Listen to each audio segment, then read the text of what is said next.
I don't think that the only goal for Muslims is to learn.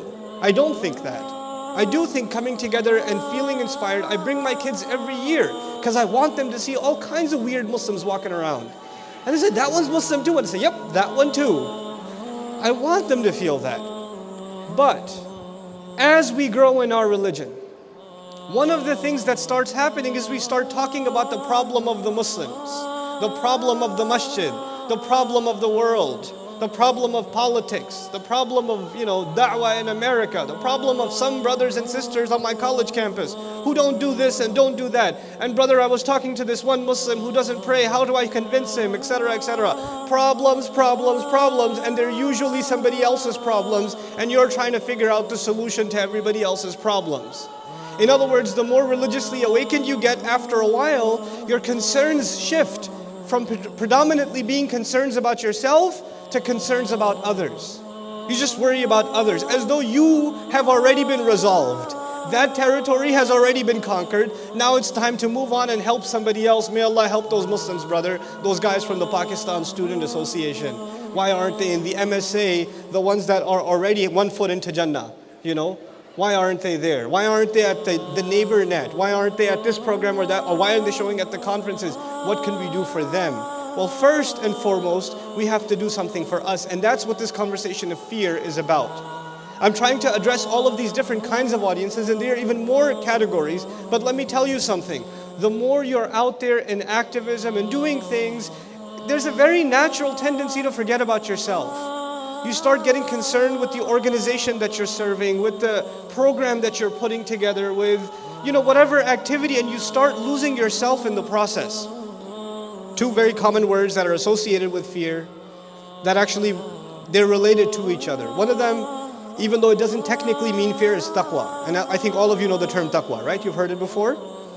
And a lot of times in the Quran, when taqwa is translated, it's translated as fear. But just from a linguistic point of view, taqwa essentially is a fear or actions taken out of fear, precaution, protecting yourself. It comes from wiqaya, which literally means protection.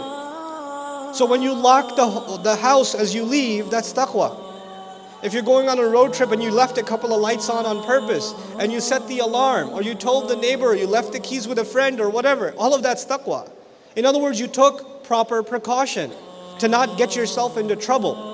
Taqwa is before the fact. Taqwa is before the fact. In other words, you don't want to get yourself into trouble. You don't want to, get a ticket, so you slow down before the red light comes. That's taqwa. In other words, it's a genuinely healthy, logical attitude for someone who knows there's trouble out there. That's what Allah Azza wa Jal wants from us. Just become awake, aware, conscious people. Be aware of your environment. Know that this thing is going to land you into trouble. I remind you something about taqwa that I want to share with you.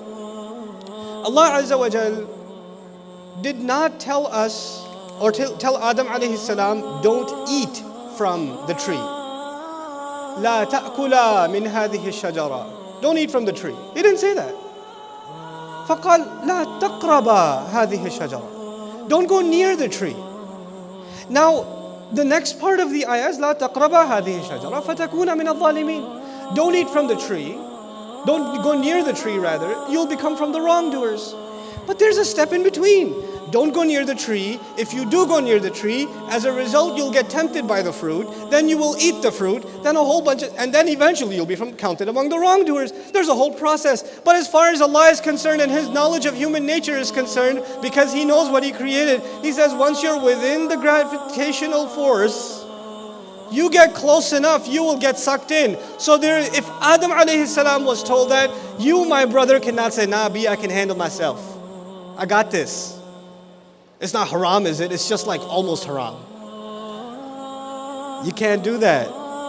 Because now you're within the gravitational field. You have to be afraid of the fences and even beyond. You have to stay out of the neighborhood.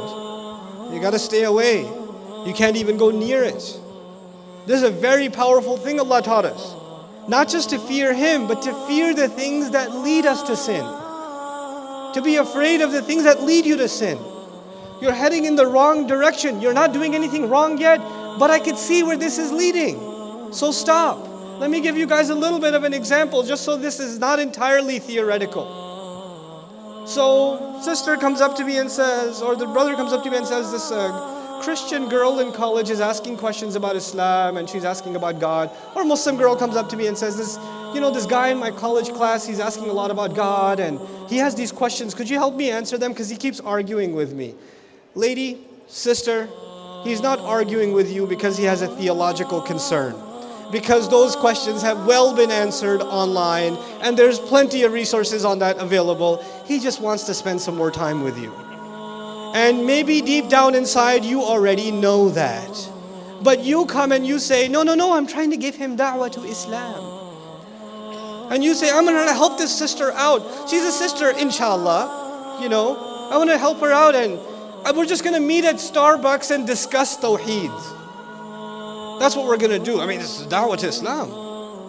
And then maybe one day, it's not Ramadan yet. So yeah, inshallah ta'ala, right after between Maghrib and Isha, I'm going to take her to this restaurant. It's a halal restaurant. We're going to do our totally halal da'wah. And somebody says, brother, what are you doing? I was like, eating food at a restaurant, bro. Is that haram? Is talking about Allah haram? No, but I could see where this is going. And then 4 months later, bro, there's a sister. She's ready to convert. And I want to marry her. Is she really ready to convert? No, but I think she might. How do I convince my parents? Yeah. And what you're not, and this is the halal version of what you tell the imam. What happened in between, we all know.